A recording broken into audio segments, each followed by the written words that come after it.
అదే కీర్తనకారుడు ఆసాపు గారు 74 కీర్తనలో దేవుడు మా మధ్యలో లేడు, చాలా మేము నష్టపోయాము, దుఃఖిస్తున్నాం, ఏడుస్తున్నాం, గోల పెడుతున్నాం, మాకు చాలా విపత్తులు వస్తున్నాయి, నష్టాలు జరుగుతున్నాయని చెప్పి 74 కీర్తనలో సెలవిచ్చిన ఆసాపు గారు 75వ కీర్తనలోకి వచ్చినప్పటికీ ఆయన అంటున్నాడంటే దేవుడు మా మధ్య ఉన్నాడు. దేవుడికి స్తోత్రం చెప్తామా? దేవుడు మాతో ఉన్నాడు. దేవుడికి స్తోత్రం చెప్తామా? దేవుడు మా ప్రార్థన ఆలకిస్తున్నాడు. దేవుడికి స్తోత్రం కలుగును గాక. 75వ అధ్యాయం మొదటి చూద్దామండి. దేవా, మేము నీకు కృతజ్ఞతాస్తుతులు చెల్లించుచున్నాము, నీవు సమీపముగా ఉన్నావని కృతజ్ఞతాస్తుతులు చెల్లించుచున్నాము. సరిపోతాం. వాక్యం అమ్మడి వాక్యం ధ్యానించుకుంటూ ముందుకెళ్దాం. చక్కని విషయాలు కీర్తనకారుడు ద్వారా దేవుడు తెలియజేశాడు. మొదటి వచనము కీర్తనకారుడు మాట్లాడుతున్నాడు. అదే విధముగా ఏమండి 7వ వచనం నుండి 9వ వచనం వరకు కీర్తనకారుడు మాట్లాడుతున్నాడు. 2 నుంచి 7 వచనాల వరకు దేవుడు కీర్తనకారుడు తన ఆత్మతో నింపి ఆయన సూటిగా దేవుడి పేరుగా మాట్లాడుతున్నాడు. మొదటి వచనము కీర్తనకారుడు మాట్లాడుతున్నాడు కదా, ప్రభువా నీవు మాకు సమీపంగా ఉన్నావు కాబట్టి మాకు గొప్ప కార్యాలు జరుగుతున్నాయి, అందుని బట్టి మేము కృతజ్ఞతాస్తుతులు చెల్లిస్తున్నాము. ఎప్పుడు కృతజ్ఞతలు చెల్లిస్తామండి? దేవుడు ఆశ్చర్య కార్యాలు, గొప్ప కార్యాలు చేస్తున్నాడు కదా. ఆయన అంటున్నాడు కదా, నీవు సమీపంగా ఉన్నావు, మా ప్రార్థన ఆలకిస్తున్నావు, మేము మొదలుపెడితే వింటున్నావు, జవాబు ఇస్తున్నావు, గొప్ప కార్యాలు జరుగుతున్నాయి. కాబట్టి ఏం చేస్తున్నాడట? గొప్ప కార్యాలు కాబట్టి కృతజ్ఞతాస్తుతులు చెల్లిస్తున్నాము అని చెప్పి అంటున్నాడు. అంతేకాకుండా లోకంలో ఏ ప్రజల మధ్య నువ్వు కార్యాలు జరిగిస్తూ ఉన్నావో, ఆశ్చర్యకార్యాలు జరిగిస్తున్నావో, వారందరూ కూడా నీకు సాక్షి ఉంటారు ప్రభా, ఆ కార్యాలు తెలియజేస్తారు ప్రభా, వివరిస్తారు ప్రభా అని చెప్పి మొదటి ఆ యొక్క వచనంలో ఆయన కీర్తనకారుడు ఆశాగా తెలియజేస్తున్నాడు. ఇలా చేస్తూ ఆయన అంటున్నాడు కదా, 2వ వచనం వచ్చినప్పటికీ దేవుడు కీర్తనకారుడితో ఉండి మాట్లాడుతున్నాడు జనంతో. ఏమనంటే అంటున్నాడు, నేను యుక్త కాలమును కనిపెట్టుచున్నాను, నేనే న్యాయమును బట్టి తీర్పు తీర్చుచున్నాను. యుక్త కాలం అనగా దేవుడు ఏర్పాటు చేయబడిన కాలము, దేవుడు నిర్ణయించిన కాలము, దేవుడు నియమించిన కాలము. నియమించిన కాలం ఆయన ఏం చేస్తున్నాడంటే ఆయన ఆ కాలం వరకు కనిపెట్టి అప్పుడప్పుడు మనుషులు ఏమంటే పాపం చేస్తూ ఉంటారు, దుర్మార్గంగా ప్రవర్తిస్తూ ఉంటారు, కానీ దేవుడు ఏమీ చేయడు. ఎలాగైతే ఒక చెట్టుకు కాయ పండు కిందకి రాలే వరకు ఎలాగో చెట్టు నుంచి పడకుండా ఉంటుందో, అదే విధముగా పాపమత్వంలో పాపం పండే వరకు దేవుడు ఏం చేస్తాడంటే కనిపెట్టి చూస్తూ ఉన్నాడు. ఏమంటాడంటే నేను యుక్త కాలమును కనిపెట్టుచున్నాను, తగిన కాలం కనిపెట్టుచున్నాను. ఎందుకంట? తీర్పు తీర్చడానికి, శిక్ష విధించడానికి. ఏం చేస్తున్నాడంటే శిక్ష విధించడానికి తీర్పు కాలం కొరకు దేవుడు ఏం చేస్తున్నాడో కనిపెడుతూ ఉన్నాడు. దేవుడు కనుక అన్యాయస్తులు అక్రమాలకు తీర్పు తీస్తే భూమి మీద ఎవరు ఉండరు. ఏమన్నా సంగమా ఇమీడియట్గా శిక్షలు విధించేసాడు అనుకోండి, ఆయన భూమి మీద ఎవరు ఉండరు, అంతగా అయిపోతారు. కానీ యుక్తకాలము ఆయన ఇచ్చిన సమయము కొరకు ఆయన ఏం చేస్తున్నాడట? కనిపెడుతున్నాడు. నేను యుక్త కాలమును కనిపెడుచున్నాను అని చెప్పారు. అన్నాడు, నేనే న్యాయమును బట్టి తీర్పు తీర్చుచున్నాను. ఎవరట? నేనే అనగా సర్వశక్తి గల దేవుడు. నేనే అన్నమాట దేవుడు మాత్రమే పలకవలసిన మాట. నేనే అనే మాట ఎవ్వరు కూడా భూమి మీద ఉన్న ఏ నరులు కూడా పలకవలసిన మాట కాదు. ఏమండి, పలికే అవకాశం వారికి లేదు. ఆధిక్యత భూమి మీద ఏ నరుకు లేదు. నేనే అనే మాట ఏ నరుకు లేదు. ప్రియమైన ఎందుకు లేదు అని అంటే, దేవుడిలాగా నిరంతరం మనిషి ఉండగలుగుతాడా? దేవుడిలాగా నిరంతరం మనిషి జీవించగలుగుతాడా? దేవుడిలాగా మనిషి ఏమంటే శక్తి కలిగిన వాడా? కాబట్టి మనిషి ఎవరు కూడా నేనే అనే మాట ఏ భూమి కన్నా ఏ వ్యక్తి అనడానికి వీలు లేదు. దేవుడు ఒక్కరు మాత్రమే నేనే అనగల సర్వశక్తి గల దేవుడు, సామర్థ్యము గల దేవుడు. దేవుడు నా మన మహిమ కలుగుగా. ఆయన నేనే అనడానికి ఆ యొక్క దాంట్లో ఉన్న పరమాత్మకు తెలియజేస్తున్నాను. ద్వితీయోపదేశకాండము 32వ అధ్యాయం 39వ వచనం చూద్దామండి.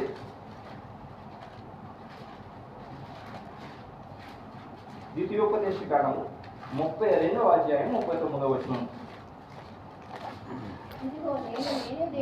ఇదిగో నేనే దేవుడను, నేను తప్ప వేరొక దేవుడు లేడు, మృతి నొందించి వాడను, బ్రతికించి వాడను నేనే, గాయపరచబడను, స్వస్థపరచబడను నేనే, నా చేతిలో నుండి విడిపించి వాడెవడును లేడు. దేవుడికి స్తోత్రం కలుగును గాక.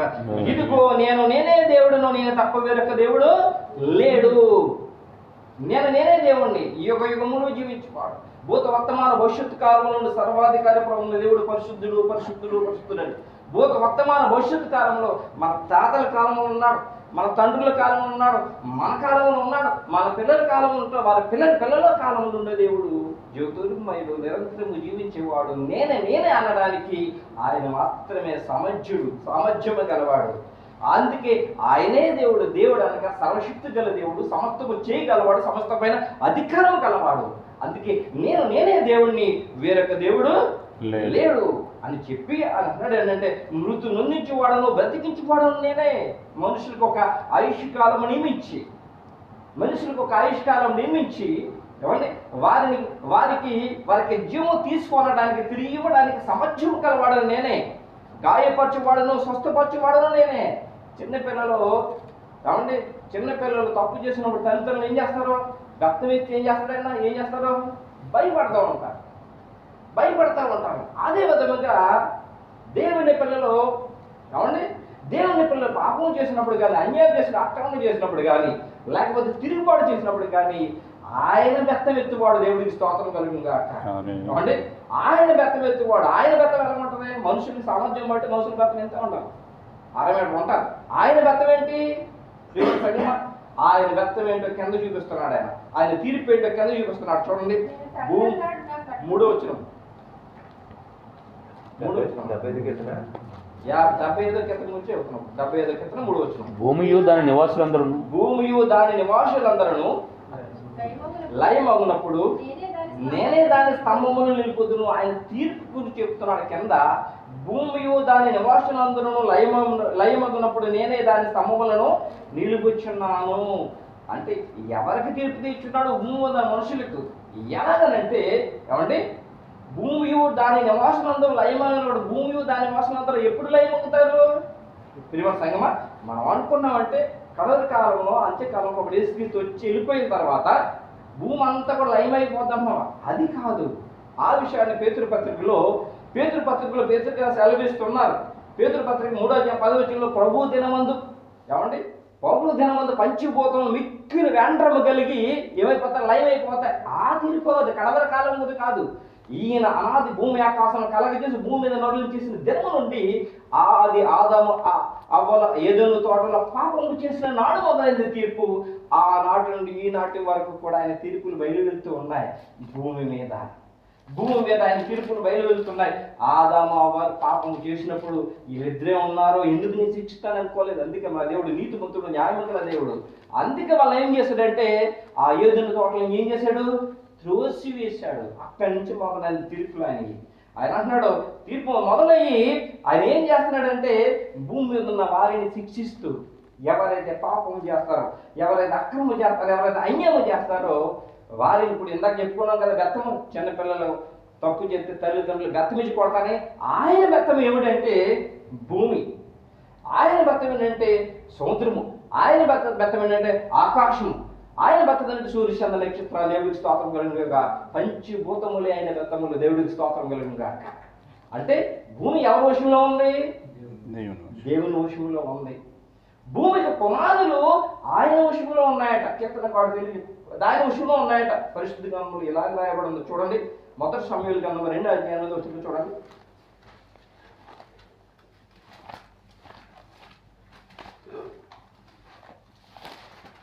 మొదటి సమూయేలు గ్రంథం 2:8 యెహోవా అనంతర్యామి దేవుడు, ఆయనే క్రియలను పరీక్షించువాడు. భూమి యొక్క స్తంభములు యెహోవా యొక్క వశము, లోకమును వాటి మీద ఆయన నిలిపి ఉన్నాడు. భూమి యొక్క స్తంభములు యెహోవా యొక్క వశము. భూమికి ఏమున్నాయట? స్తంభాలు ఉన్నాయట. మన ఇంటికి ఏమున్నాయి? స్తంభాలు ఉన్నాయి, పిల్లర్స్ ఉన్నాయి. పిల్లర్స్ తెలుగులో స్తంభాలు అని అంటారు కదండి. దాని మీద భూమి మీద ఏ కట్టడం కట్టినా కూడా స్తంభాలు లేకుండా, లేక పిల్లర్స్ లేకుండా ఏ కట్టడము నిలబడదు. భూమికి కూడా స్తంభాలు ఉన్నాయట. దేవుడికి స్తోత్రం కలుగును గాక. ఏమండి, ఆ స్తంభాల మీద ఆయన ఏం చేస్తున్నాడంట? భూమి నిలుపుతున్నాడట. భూమి అంతా కూడా గుండ్రం తిరిగిపోతుంది, దీనికి స్తంభాలు ఏమి లేవు, శూన్యంలో ఎలాడదీసిన మనం అనుకుంటూ ఉన్నాం. ప్రియమైన సంగమ, భూమి కనుక స్తంభాలు లేకపోతే ప్రతిరోజు కూడా ఇల్లు కూలిపోతుంటాయి, భవనాలు కూలిపోతుంటాయి, అబ్రహాం గారిలో మనం గుడాలు వేసుకోవాల్సి వస్తుంది. దేవుడికి స్తోత్రం కలుగుతుంది కాక. ఆయన ఆ స్థితికి అలాగే చేయలేదు. దాని స్తంభాల మీద పటిష్టంగా నిలబెట్టి కాపాడుతున్నాడు. ఆయన వశంలో ఉంచుకుని వాటి మీద ఆయన లోకములు, ఏమండి, భూమి యొక్క స్తంభములు యెహోవా యొక్క వశము, లోకము వాటి మీద ఆయన నిలిపి ఉన్నాడు. యోబు గ్రంథం 9:6 చూడండి. యోబు గ్రంథం 9:6.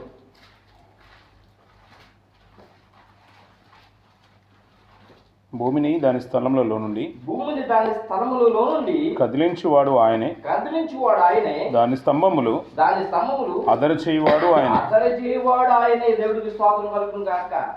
అంటే ఈ భూమిని, ఏమండి, దాని స్థలములో నుండి కదిలించువాడు అని ఎప్పుడు కదిలిస్తాడు? బెత్తము పట్టుకున్నప్పుడు. ఆయన బెత్తము పట్టుకున్నాడు. యాక్చువల్గా దేవుడు కదిలించినా కాదు, భూమిని నియమిత ఏర్పాటు చేత. ప్రియమైన సంగమ, ఏమంటే కదిలించడా కాదు, కానీ మనుషుల్ని శిక్షించడానికి కదిలిస్తున్నాడు. మనుషుల్ని శిక్షించడానికి ఏం చేస్తాడు? భూమిని కదిలిస్తున్నాడట. కీర్తన 104:5 చూడండి.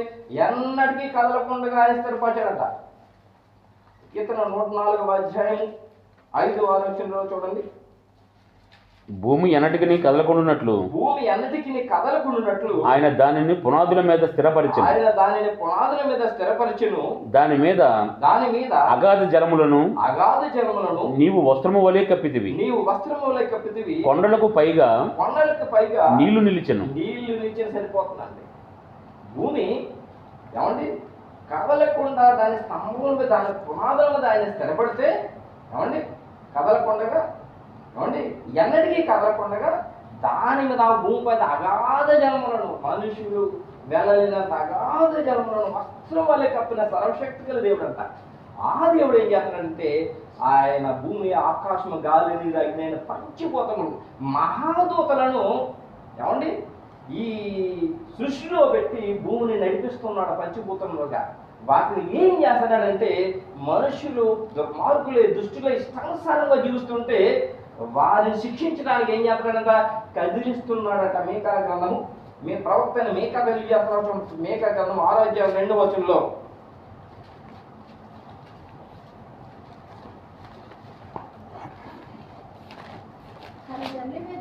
తన జనుల మీద యెహోవాకు వ్యాజ్యము కలదు. ఆయన ఇశ్రాయేలు మీద వ్యాజ్యం ఆడుచున్నాడు. నిశ్చలములై భూమికి పునాదులుగా ఉన్న పర్వతములారా, యెహోవా ఆడు భాజ్యము ఆలకించుడి. భూమితో చెప్తున్నాడు. ఏమండి, భూమికి పునాదులుగా ఉన్న పర్వతములారా, యెహోవా ఆడు భాజ్యమును ఆలకించుడి. భూమి యెహోవా వశము. ఆయన దేని మీద నిలబెట్టాడైనా, ఏమంటే స్తంభముల మీద నిలబెట్టాడు. స్తంభములు ఏమిటి అని అంటే, ఏమిటంటే స్తంభములు, ఏమన్నంటే పర్వతములు దాని యొక్క స్తంభములు అంటే. దేవుడికి స్తోత్రం కలుగును గాక. అంటే పిల్లర్స్ దాని యొక్క స్తంభం. మా ఇంటికి పిల్లర్స్ ఏ విధంగా యొక్క స్తంభాలు ఉన్నాయో, ఏమండి, పర్వతాలు భూమికి స్తంభములుగా ఉన్నాయట. ఇవి ఈ యొక్క పంచభూతములు, గాలి, నీరు, ఏమండి, మరి సూర్యచంద్ర నక్షత్రాలు, ఈ యొక్క అగ్ని ఏవైతే ఉన్నాయో, ప్రియమైన సంగమ, ఆయన చెప్పిన వెంటనే అవి ఇమీడియట్లీగా దాని పని అవి చేసేస్తూ ఉంటాయి. ఎలాగంటే అక్కడక్కడ మనకి రాజుల గురించి బాగా తెలుసు మనకి, తర్వాత ప్రధానమంత్రులు, ముఖ్యమంత్రుల గురించి కూడా మనకు బాగా తెలుసు. ఏమండి, వారి దగ్గర స్పెషల్ సెక్యూరిటీ ఉంటారు. ఏమండి, ఎవరైనా కనుక వారికి ఆపద తెలబెడతారు అని తెలిస్తే ఇమీడియట్గా వారికి ఆలోచించరు. ఆ మంత్రిగాను ఆలోచించరు, రాజును ఆలోచించరు. ఇమీడియట్గా పట్టుకుని వాళ్ళని ముసుగేసి తీసుకెళ్ళిపోతారు. ప్రియమైన సంగమ, ఎస్తేరు గ్రంథంలో అలా కదా. ఎస్తేరు గ్రంథంలో రాజైన అహస్వేరోసు యొక్క ఆజ్ఞ లేకుండా ఆయన కాలంలో ఎవరు రావడానికి వీలు లేదు. వెంటనే ముసుగేసి తీసుకెళ్ళిపోయి ఏం చేస్తారో వాళ్ళ శిక్ష వేస్తారు. అలాగే దేవుడు ఆయన యెహోవా నియమించిన ఈ యొక్క పంచభూతములతో ఆయన అంటున్నాడు. ఏమంటాడు ఆయన అంటే, ఈ స్త్రీ జనాంగం మీద నాకు వాక్యం ఉంది, నువ్వు ఆలకించు అని చెప్పి వాటిని చెప్పిన వెంటనే ఏమవుతున్నాయంటే, అవి తన యొక్క పనిని తన చేస్తున్నాయి. మనం చూడండి, అప్పుడప్పుడు దేవుని యొక్క భక్తుల్ని ఏం చేస్తున్నారంటే చంపుతున్నారు, కొడుతున్నారు, తిరుగుతున్నారు. వీళ్ళ వెనకాల ఎవరూ లేరు, మా ఇష్టం అనుకుంటున్నారు చూరా. అలాంటి చోట దేవుడు కదిపితే భూకంపాలు వస్తున్నాయి, సునామీలు వస్తున్నాయి, నీరు జనాల మించి ఊర్ల మించి పొంగుతూ ఉన్నాయి. కాబట్టి భూమి కమ్మించి నెరవిడిచి మనుషులు మింగి వేస్తుంది. ఎలాగనంటే వాద్యము ఆడుతున్నాడు దేవుడు, దేవుడి స్తోత్రం కలుగునుగా. జనాలతో వాద్యం ఆడి ఏం చేస్తున్నాడైనా తీర్పు తీరుస్తూ ఉన్నాడు. అదే విషయం తెలియజేస్తున్నాడు. భూమి దాని వాసనందరూ లయమైనప్పుడు దాని స్తంభములో నిలుపుదము. ఆ పేతురు గారు చెప్పిన ఆ వచనంలో చూసినట్లయితే ఆయన మొత్తము సమస్తము కూడా సమాప్తి చేస్తున్నాడు. పేతురు పత్రిక రాసిన పత్రిక 3:10 ఏమండి, మనం ఏ పంచభూతము గురించి అయితే చెప్పామో ఆ పంచభూతములు మహావేంద్రముతో లయమైపోతాయట. ఈ భూమి ఆకాశము కూడా ఉండదు. కానీ ఇది మాత్రము దేవుని తీర్పు, ఇది మాత్రము దేవుని. ఈ తీర్పులు అనాది కాలం నుండి జరుగుతూ ఉన్నాయి. దేవుడికి స్తోత్రం కలుగుగాక. అందుకని భూమి మీద ఉన్న మనుషులకి ఏమి సెలవిస్తున్నాడంటే 4వ వచనం నుండి 7వ వచనం వరకు ఆయన తీర్పులు జరుగుతూ ఉన్నాయి. 4వ వచనం చూడండి. 3 చదువుకున్నాను. అహంకారులై ఉండకుడి, అహంకారులకు నేను ఆజ్ఞయించుచున్నాను. కొమ్ము ఎత్తకుడి, ఎత్తుగా కొమ్ము ఎత్తకుడి, పొగరు పట్టిన మాట్లాడకుడి అని భక్తిహీనులకు నేను ఆజ్ఞయించుచున్నాను. సరిపోతున్నా. 4-5 వచనాలు. అహంకారులై ఉండకుడి, ఎందుకంటే ఆయన తీర్పు తీర్చే దేవుడు. ఆయన తీర్పు తీర్చే దేవుడు. పర్లేదులే మనవుడని మనం అనుకుంటామేమో కేవలం సంగమా. కాబట్టి మనోడు మన దేవుడు అలా కాదు. నావారు పురుగు వారనే ఆయన దగ్గర ఎటువంటి భేదము లేదు. దేవుని సంగమా, ఆయన నీతిని బట్టి న్యాయం బట్టి తీర్పు తీరుస్తాడు. దేవుడికి స్తోత్రం కలుగునుగాక. అందుకనే చూడండి, మనుషులు తిరుగుతారు న్యాయంలో తీర్పు అంటే తీర్చడం. మనుషులు న్యాయంలో తీర్చడం, న్యాయంలో తీర్పు మనుషుల దగ్గర లేవు. ఆ విషయం కూడా జ్ఞాపకం చేస్తూ ఉన్నాడు ప్రియమైన సంగమా. మనుషులు న్యాయంగా తీర్పు తీస్తారా అనే విషయాన్ని జ్ఞాపకం చేస్తున్నాడు. కీర్తన 58 మొదటి వచనం చూడండి. 58 మొదటి వచనం. అధిపతులారా, మీరు నీతిని అనుసరించి మాట్లాడుదురు అన్నది నిజమా? మాట్లాడుచున్నది నిజమా? మాట్లాడుదురు అన్నది నిజమా? నరులారా, మీరు న్యాయమును బట్టి తీర్పు తీర్చుదురా? న్యాయం బట్టి తీర్పు తీర్చుదురా? దేవుడు మాట్లాడుతున్నాడు కీర్తనకారుడు దావీదు గారి ద్వారా. అధిపతులారా, ప్రపంచాన్ని పరిపాలించే వారలారా, భూమి మీద అధికారం కలవారులారా, మీరు నీతిని అనుసరించి మాట్లాడుతున్నారా? నీతిని అనుసరించి తీర్పు తీరుతున్నారా? లేకపోతే లోకంలో ప్రజలారా నీతిని అనుసరించి ఏమంటే న్యాయం బట్టి నువ్వు తీర్పు తీస్తున్నారా? లేదే, వాళ్ళ కాదు. ఇప్పుడు సంగమా, తమకి ఇష్టమైతే ఒకలాగా తీర్పుకుంటారు, తమకి ఇష్టం కాకపోతే ఒకలాగా తీర్పుకుంటారు మనుషులకి. ప్రియమైన సంగమా, వారి ఇష్టం. ఇక అధికారం వచ్చిందనుకోండి, రికార్డు అవుతుంది. ఇప్పుడు అధికారులకి మంచి మంచి అధికారం ఉంటాయి. వారి పిల్లలు ఏం చేస్తున్నారు? మా నాన్న ప్రధానమంత్రిను, లేకపోతే మా మామ ఎమ్మెల్యేను, ఎంపీను, నా ఇష్టం, నేను ఎలాగున్నా కూడా నన్ను అడిగే వారు ఎవరు లేనని విధంగా ఉన్నారు. అధికారం చలామణి చేసి వాళ్ళు చేసే పని. ఎందుకంటే అధికారము వచ్చింది, ఏదైనా చేయగలం అనుకుంటున్నారు ప్రియమైన సంఘం. ఏదైనా మేము చేయగలదు మా ఇష్టం అనుకుంటున్నారు ప్రియమైన సంఘం. అలా అనుకునే ప్రజలకి ఇబ్బందులు కలుగు చేస్తూ ఉన్నారు ప్రియమైన సంఘం. ఇబ్బందులు కలిగి చేస్తున్నారు. మేము ఏదైనా చేయగలదు అని చెప్పి. కానీ దేవుడి చేతిలో ఉన్నారు మీరు, అహంకారులై ఉండకండి అని చెప్తున్నాడు. దేవుడి చేతిలో ఉన్నారు మీరు, అహంకారులై ఉండకండి. అలాగే కొమ్ము ఎత్తకుడి. కొమ్ము అంటే 2 కొమ్ములు కంట. కొమ్ము ఎత్తకుడి. కొమ్ము అంటే గర్వము. కొమ్ము అంటే గర్వము. గర్వించవద్దు. పొగరు బట్టి మాట్లాడవద్దు. డైరెక్ట్గా దేవుడి మాటలు ఎలా ఉంటాయి? పొగరు బట్టి ఏం చేయకూడదంట? పొగరు పట్టిన మాటలు మాట్లాడకూడని భక్తిహీనులకు సెలవిస్తున్నాను. ఏమండి, పైన ఉన్నాడు ఆయన, తీర్పు తీస్తున్నాడు ఆయన చేతిలో భూమాకాశం ఉన్నాయి, సమస్తం ఉంది. ఆయన ఒక్కసారి భూమిని కదిలిస్తే ఏమవుతుందంటే ఏమండి, మామూలుగా ఉండదు. తుఫాన్లు వస్తాయి, భూకంపాలు వస్తాయి జనాల మీదకి, భూమి మీదకి. ఏమండి, తుఫాన్లు వచ్చేస్తుంది, లేకపోతే నీళ్ళు వచ్చి ముంచేస్తాయి, పర్వతంలో ఉలిగిపోతాయి. మొట్టమొదటిగా ప్రపంచాన్ని దేవుడు జలప్రాణం ద్వారా ముంచేశాడు. అప్పుడు ఏం మునిగిపోయినాయండి? పర్వతాలు మునిగిపోయినాయి. ఇవన్నీ జ్ఞాపకం చేస్తున్నాడు. పొగరు పట్టి మాట్లాడుకుడి అని చెప్పి భక్తిహీనులకు సెలవిస్తున్నాడు. భక్తిహీనులు అంటే దేవుడు అంటే తెలియదు వారు. భక్తిహీనులు అంటే దేవుడని తెలుసుంటూ కూడా వారి ఇష్టానుసారంగా జీవించేవారు. నాకేంటి నా ఇష్టం అని జీవించేవారు. వారితో మాట్లాడుతున్నారు, మీరు గర్వంగా మాట్లాడుకోండి, మీ కొమ్ములు ఎత్తుగా ఎత్తకుడి అని చెప్పి ఆయన ఆజ్ఞిస్తూ ఆయన అన్నాడు. 6వ వచనంకి వచ్చినప్పటికీ తూర్పు నుండి అయినను పడమట నుండి అయినను అరణ్యము నుండి అయినను హెచ్చు కలగదు. తూర్పు నుండి అయినను పడమట నుండి అయినను అరణ్యము నుండి అయినను ఏం కలగదట? హెచ్చు కలగదు. తూర్పు నుండి పడమట నుండి ఎందుకు తెలియజేస్తున్నాడు? తూర్పులో లేకపోతే తూర్పు వైపున పలానా రాజ్యం ఉంది, ఆ రాజ్యంలో బలమైన గుర్రాలు ఇనప రథాలు ఉన్నాయి, ఒక రాజుకు ఆలోచించుకున్న ఆలోచన. పడమట్లో ఇంకొక రాజు ఉన్నాడు, ఆయన దగ్గర చాలా సైన్యం ఉంది, నేను మాట్లాడితే వచ్చి సహాయం చేస్తాడు అని కానీ అనుకున్నట్లయితే, లేకపోతే ఆ మూడో వైపున అరణ్యం ఉంది, అరణ్యంలో బాధ్యులు ఉన్నారు, నా వైపున వస్తారు అనుకుని ఎవరన్నా కనుక, అంటే ఉదాహరణకి దేవుడు మాటలు మర్మంగా ఉంటాయి. నాకు వాళ్ళు తెలుసు, వీళ్ళు తెలుసు, లేకపోతే నా వెనకాల ఎంతమంది ఉన్నారు, నాకు ఏమీ భయం లేదని చెప్పి ఎవరన్నా కనుక అలాగ అనుకున్నట్లయితే, ఎవరన్నా కనుక అలా అనుకున్నట్లయితే, నాకేం పర్లేదు అనుకున్నట్లయితే అది జరగన పని అని చెప్తున్నాడు దేవుడు. అది జరగన పని అని చెప్తున్నాడు. ఎందుకు జరగదంటే అదే విషయాన్ని జ్ఞాపకం చేస్తూ ఆయన అంటున్నాడంటే, చూడండి కీర్తన 118 చూడండి.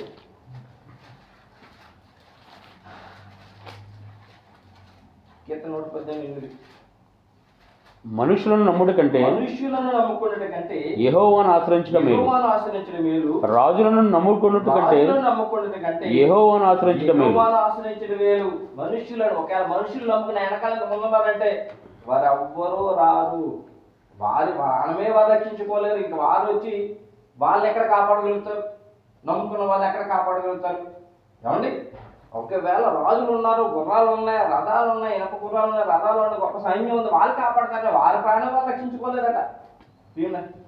కీర్తన 33:16 అన్నాడు, ఏ రాజు కూడా సేన బలము చేత రక్షింపబడడు, ఏ వీరుడు అధిక బలము చేత తప్పించుకున్నాడు, రక్షించుటకు గుర్రం అక్కడికి రాదు. కీర్తన 33:16-17 రాయబడి ఉన్నాయి.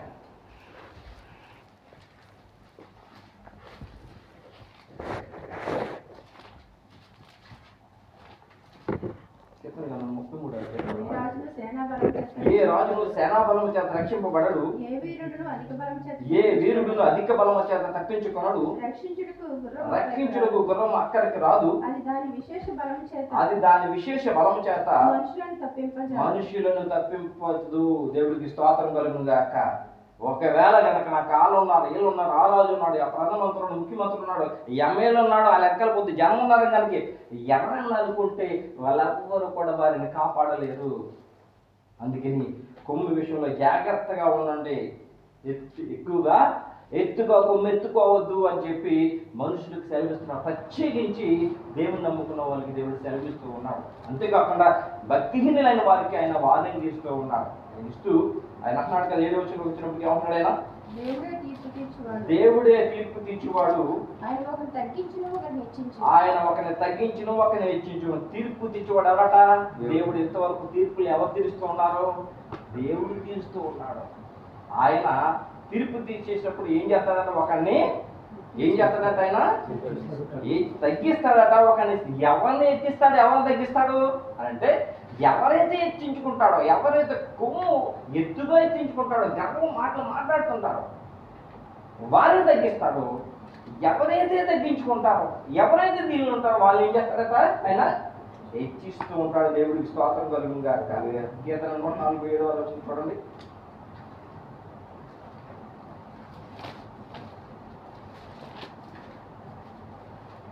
కీర్తన 147 అండి. కీర్తన 147. యెహోవా దీనులను లేవనెత్తువాడు, భక్తిహీనులను ఆయన నేలను కూల్చువాడు. భక్తిహీనులను నేలను, యెహోవా దీనులను లేవనెత్తువాడు, భక్తిహీనులను ఆయన ఏం చేస్తాడట? ఎవరు ఇచ్చించుకుంటారు? భక్తిహీనులు. ఎవరు గర్వ మాటలు మాట్లాడతారు? భక్తిహీనులు. వాళ్ళు ఏం చేస్తాడంట? ఆయన నేలను కూలుస్తాడట. నేలను కూల్చుతాడట, కూల్చివేస్తాడట. ఏమండి? దీనులను అనగా తగ్గించుకున్న వారిని, దేవుని వెంబడించిన వారిని, తమకు తాము పరిశీలన చేసుకుని తమ నడకని జాగ్రత్తగా భయపడుతూ వణుకుతూ దేవుని ముందు నడిచే వాళ్ళు ఏం చేస్తాడట? ఆయన లేవనెత్తుతాడట. చూడండి, మొదటి సమయంలో 2:6-7 చూడండి.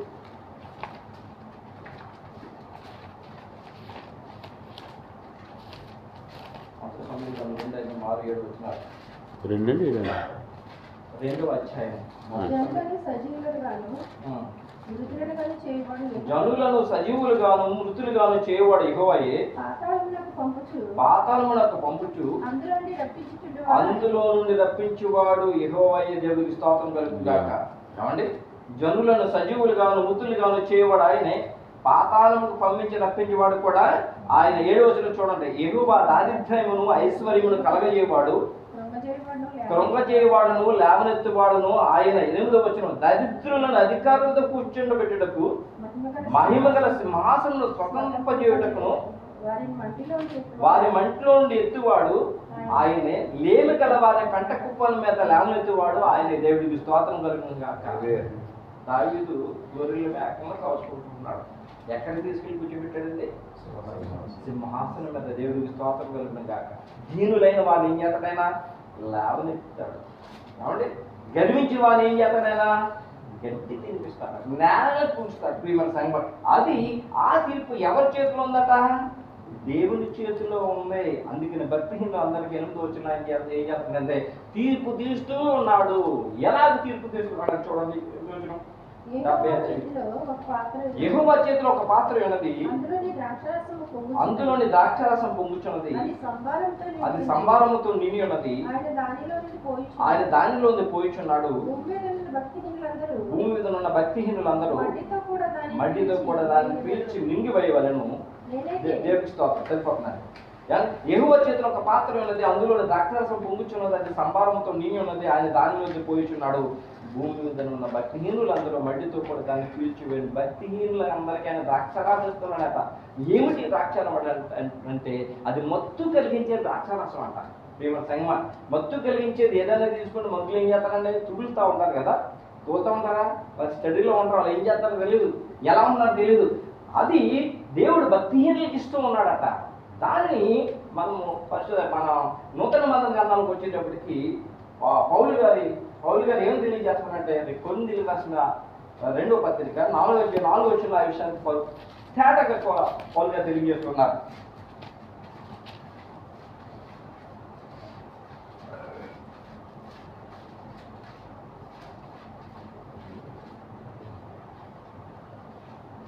కొరింథీ 4:4 దేవుని స్వరూపమైన దేవుని స్వరూపమైన క్రీస్తు మహిమను కనపరచు సువార్త ప్రకాశము వారికి ప్రకాశింపకుండు నిమిత్తము ఈ యుగ సంబంధమైన దేవత అవిశ్వాసులైన వారి మనోనేత్రములకు గుడ్డితనము కలుగజేసిన. అవిశ్వాసులైన వారి మనోనేత్రం, భక్తిహీనులకు ఏం చేస్తున్నట? గుడ్డితనం కలగజేస్తుంది. ద్రాక్షారసం అంటే గుడ్డితనం కలగజేస్తుందంటే వారు ఏం చేస్తారో, తాగినోడు ఎక్కడ పడిపోతాడో, ఎలా తిరుగుతాడో, ఏం మాట్లాడతాడో వారికి తెలియదు.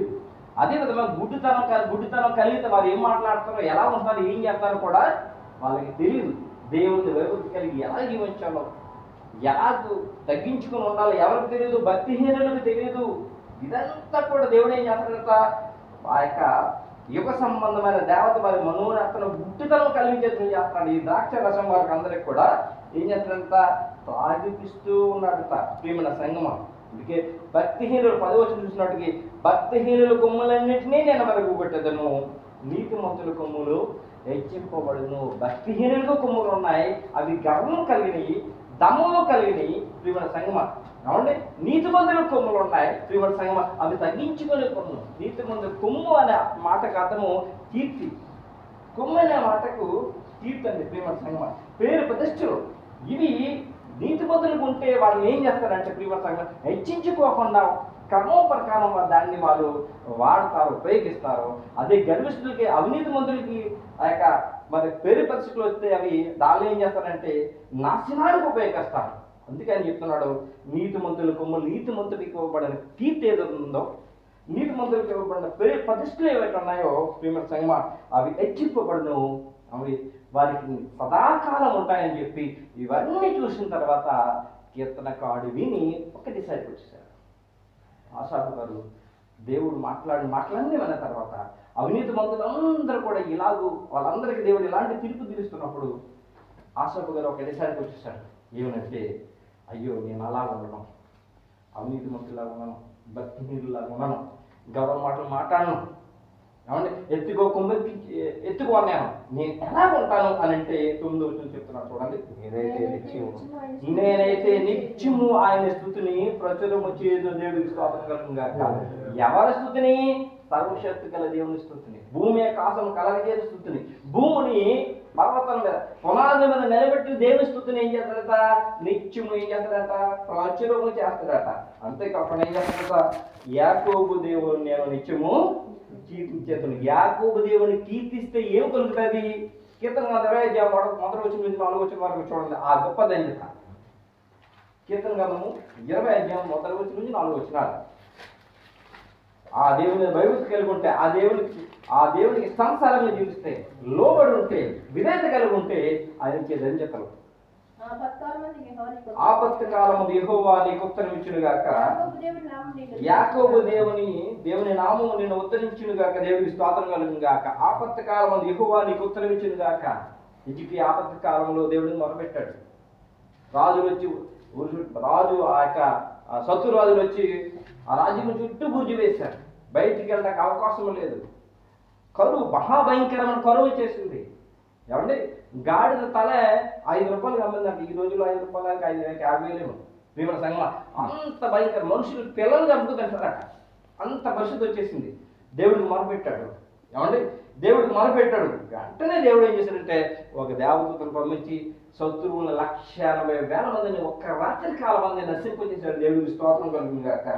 ఏమండి, ఆయన ఆపత్కాలం యెహోవా నీకు ఉత్తరమిచ్చును గాక. ఆ ఆపదలుంటే ఆయన ఏం చేస్తాడు? నీ యొక్క ప్రార్థన ఆలకిస్తాడు, నీ విన్నపాలను ఆలకిస్తాడు. ఏం చేస్తాడంటే నిన్ను ఉద్ధరిస్తాడంటే దేవుడికి స్తోత్రం కలుగును గాక. ఎవరైతే దేవుడిని, ఆ యొక్క యాకోబు దేవుడిని, సర్వశక్తుల దేవుడిని ఆనుకుని ఉంటారో, ఆధారపడి ఉంటారో వాళ్ళని ఏం చేస్తాడంటే ఆయన ఏమండి ఉద్ధరిస్తాడట. పరిశుద్ధ స్థలంలో నుంచి సహాయం చేస్తాడట. సీనులోంచి ఆదుకుంటాడట. వారు నైవేద్యము జ్ఞాపకం చేసుకుంటాడట. వారి దహన బలి జ్ఞాపకం చేసుకుంటాడట. వారి కోరికను సిద్ధింపచేసి వారి ఆలోచన యావత్తు ఏం చేస్తాడట? సఫలపరుస్తాడట. అలాంటి దేవుణ్ణి నేనైతే ఆయనే నమ్ముకుంటాను, ఆయన ప్రకారం జీవిస్తాను. భక్తిహీనులు ఎలా ఉంటారో ఉన్నాయని చెప్పి ఆసాపు గారు అభ్యర్థికత్వం తెలియజేస్తున్నారు. విమర్శనం మరి ఆసాపు గారు ఏ విధమైన డిసైడ్ చేశాడో ఆ డిసైడే మనం పొందుకుందాం. ఆ యొక్క యాకోబు దేవుడు ఆశాబును దీవించినట్లుగా కూడా మనం దీవింపడదాం. అలాంటి కృపల దేవుడు మనల్ని భద్రపరచును గాక.